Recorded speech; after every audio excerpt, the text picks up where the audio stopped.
Inspekta wa polisi wa mkoa Halima Musa alikuwa njiani akielekea nyumbani akiwa ameketi kwenye pikipiki ya umma.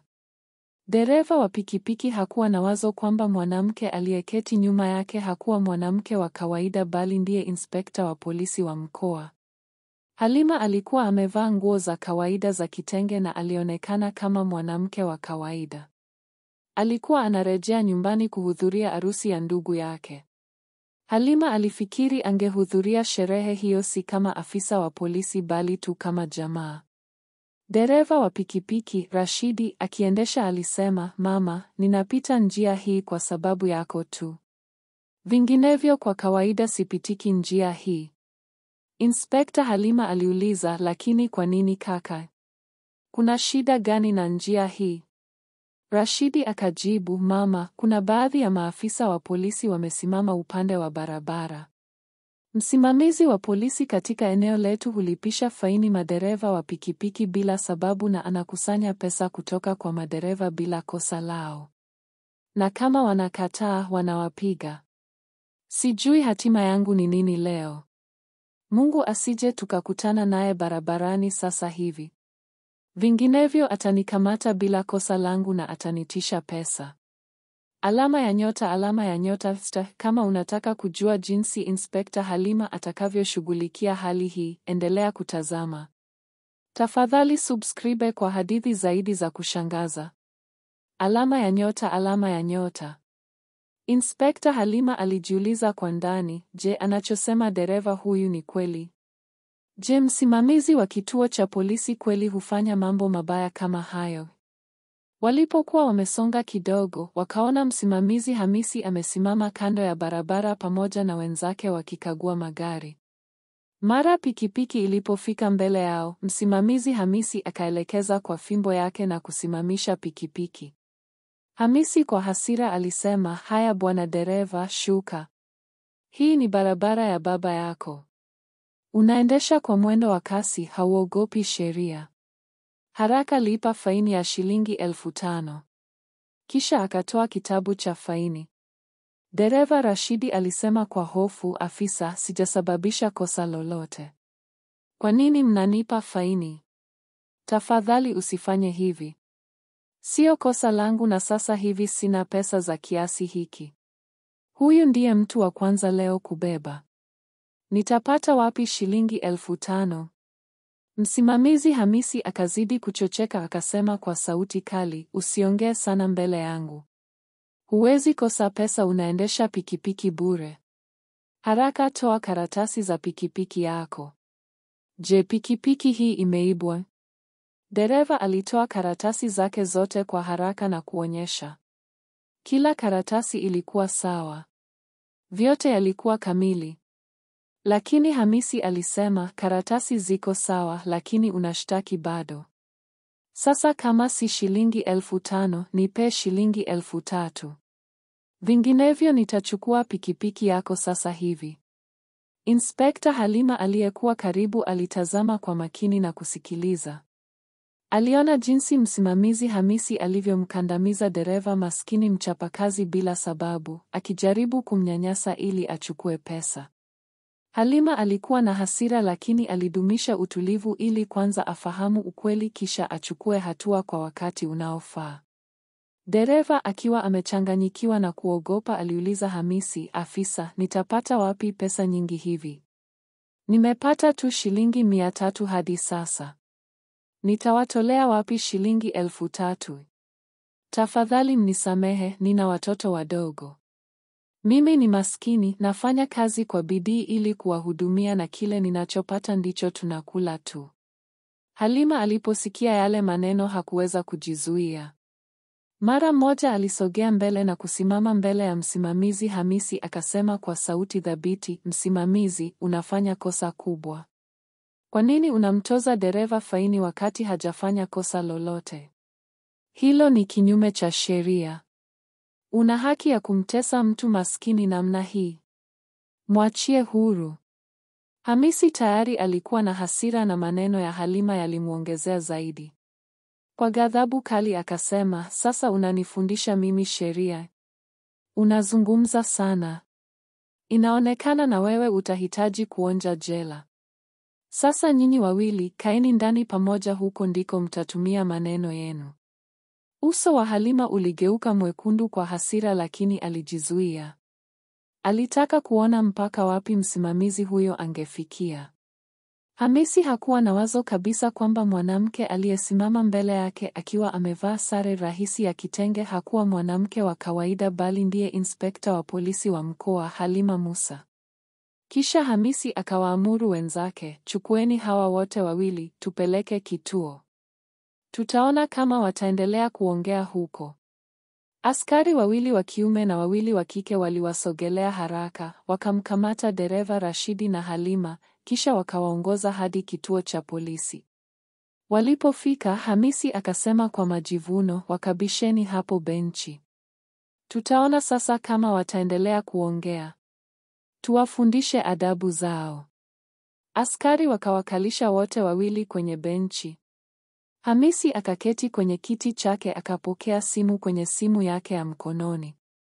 Ndio, kila kitu kitakamilika, alisema kwa sauti ya chini. Jina lako halitajulikana kwenye kesi hiyo, ila hakikisha pesa zangu ziko tayari. Baada ya muda akatulia, akasema tena kwa mteja wake wa rushwa, usiwe na wasiwasi, nitashughulikia kila kitu. Halima na Rashidi walikuwa wamekaa kimya wakimsikiliza.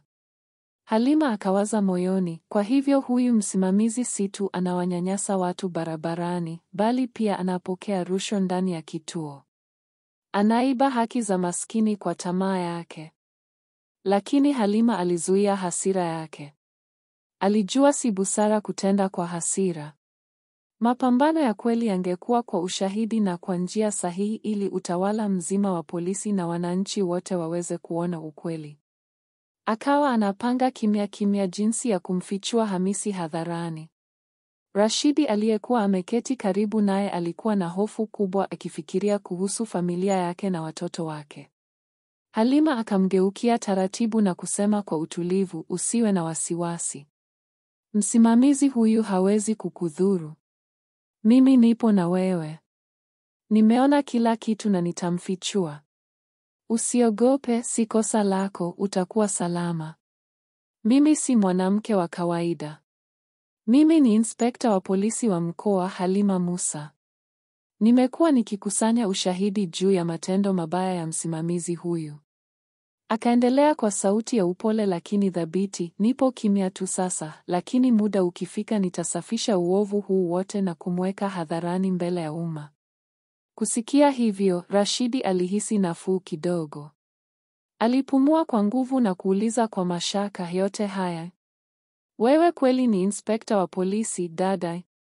Lakini yote haya yalipokuwa yanatokea, kwa nini hukusema kitu? Kwa nini hukuniokoa? Au wewe pia uko pamoja nao? Rashidi alionekana mwenye hofu. Halima akamwangalia kwa upole na kumwambia, hapana, sijashirikiana nao. Nimekaa kimya makusudi ili nimfunue huyu msimamizi kwa ushahidi kamili.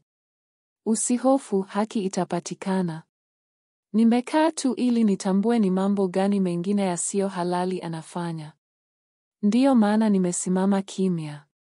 Vinginevyo ningemfanya asimamishwe mara moja. Subiri kidogo uone nitakachomfanyia.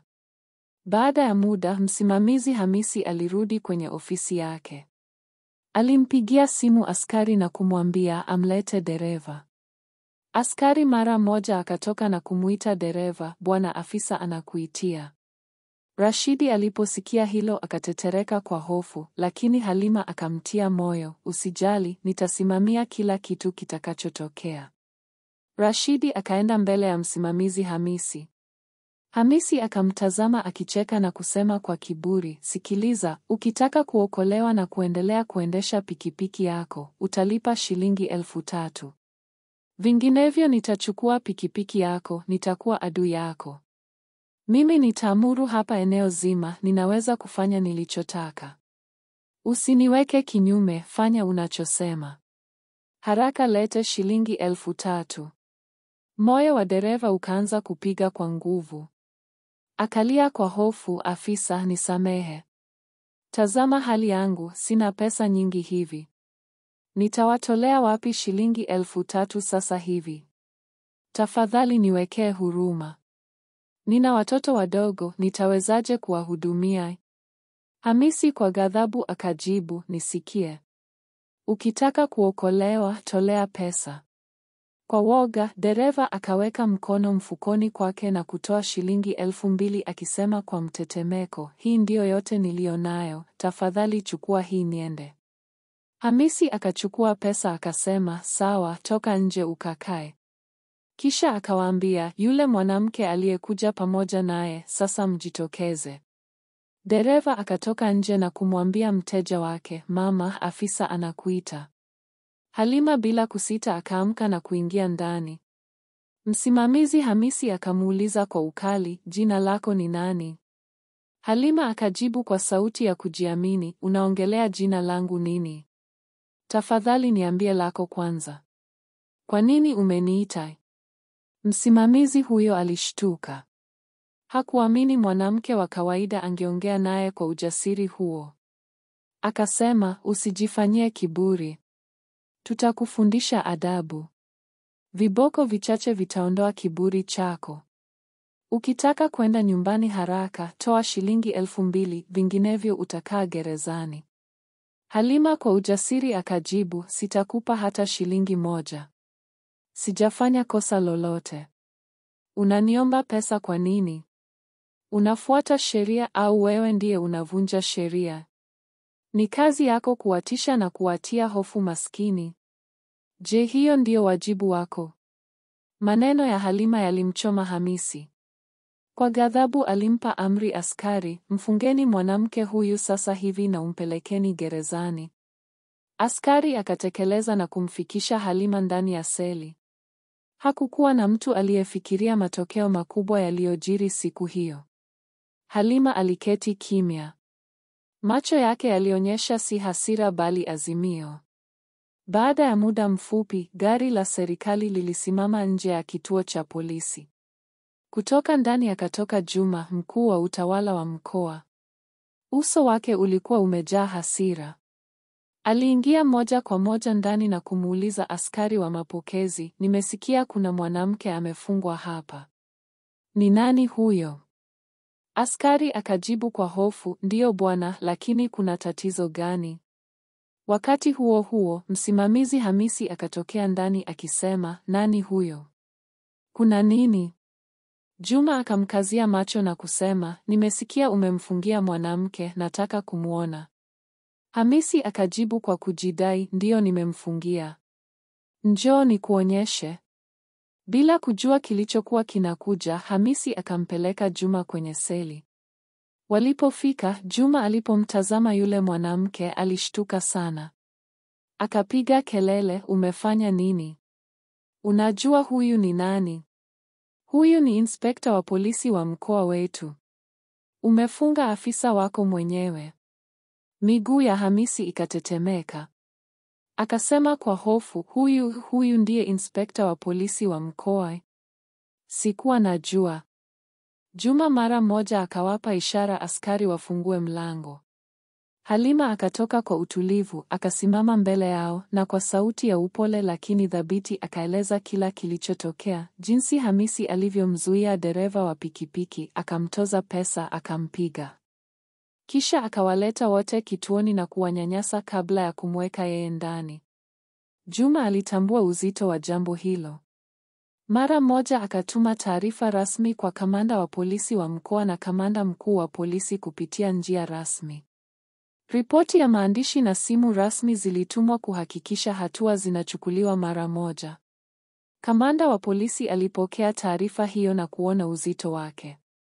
Akatuma taarifa rasmi kwa mkuu wa mkoa akisema tukio hilo linahitaji uchunguzi wa haraka wa ngazi ya juu.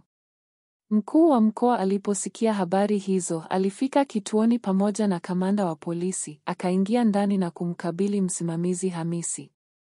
Kwa sauti ya mamlaka, mkuu wa mkoa akasema, haya. Kwa mamlaka gani unafanya hivi? Haya matendo yako ni uvunjaji wa sheria. Kutaka rushwa na kupiga raia wasio na hatia ni kosa la jinai. Nachukua hatua mara moja. Umevunja heshima ya sare na ofisi yako. Akaamuru uchunguzi wa kina uanze mara moja. Aliagiza kikosi maalum cha upelelezi na idara ya uangalizi wa maadili kufanya kazi mara moja. Msimamizi Hamisi akasimamishwa kazi papo hapo akisubiri mashitaka ya kinidhamu na ya jinai. Inspekta Halima Musa alitoa ushahidi wake rasmi pamoja na Rashidi, dereva wa pikipiki. Wakasema kwa uwazi kila kilichotokea. Mkuu wa mkoa akasema, uchunguzi kamili utaanza leo. Hatutavumilia maafisa wanaotumia madaraka vibaya. Ni lazima haki itendeke kwa dereva huyu na kwa Inspekta Halima aliyedhalilishwa kazini. Halima akaongeza, hili halikunipata mimi pekee. Watu wengi wadogo, wafanyabiashara na madereva katika mkoa huu wamekuwa wakiteswa na unyanyasaji kama huu. Sasa itatosha. Akaandika taarifa yake rasmi kuhakikisha hakuna yeyote atakayeficha ukweli. Baada ya uchunguzi, ilibainika kuwa Hamisi alikuwa akiwanyanyasa madereva na wanabiashara wote.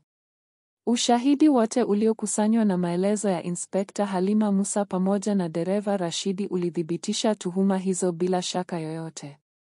Hatua za kisheria zilichukuliwa mara moja. Hamisi na maafisa wake walipelekwa mahakamani ambako walipatikana na hatia ya matumizi mabaya ya madaraka, rushwa na ukatili dhidi ya raia wasio na hatia. Mahakama iliwahukumu wote kifungo cha miaka 10 gerezani bila faini. Baada ya hukumu hiyo, hali ya usalama na amani ilirejea mkoani. Wafanyabiashara walianza kufanya kazi zao kwa uhuru bila hofu ya kutozwa pesa kiholela. Madereva wa magari na pikipiki walifanya kazi kwa utulivu wakijua haki zao zinalindwa. Barabarani kukawa na nidhamu na wananchi wakaanza kuwa na imani tena kwa polisi na serikali. Inspekta Halima Musa alipongezwa kwa ujasiri wake na uadilifu wake, ukawa mfano wa kuigwa kwa maafisa wengine wote wa usalama. Mkoa ukawa na sura mpya ya utulivu na haki ambapo kila mmoja aliheshimika chini ya utawala wa sheria. Mambo haya hayajatokea kwa Rashidi pekee, ni kadhia inayowagonga madereva wengi na wafanyabiashara wadogo kila siku. Je, hiyo ni haki? Bila shaka si haki. Uonevu wa aina hii unawaumiza wenyeji maskini wa jamii na kuathiri maisha yao ya kila siku. Ikiwa wewe pia umepitia tukio kama hili au unafahamu mtu aliyepitia, tafadhali tujulishe hapa chini. Maoni yako yanaweza kusaidia kuthibitisha ukweli na kuibua mabadiliko. Asanteni sana kwa kutazama hadithi hii. Tupatane tena kwenye hadithi nyingine nitakayokuletea muda si mrefu. Hadithi za ujasiri, haki na ushindi wa ukweli juu ya uovu.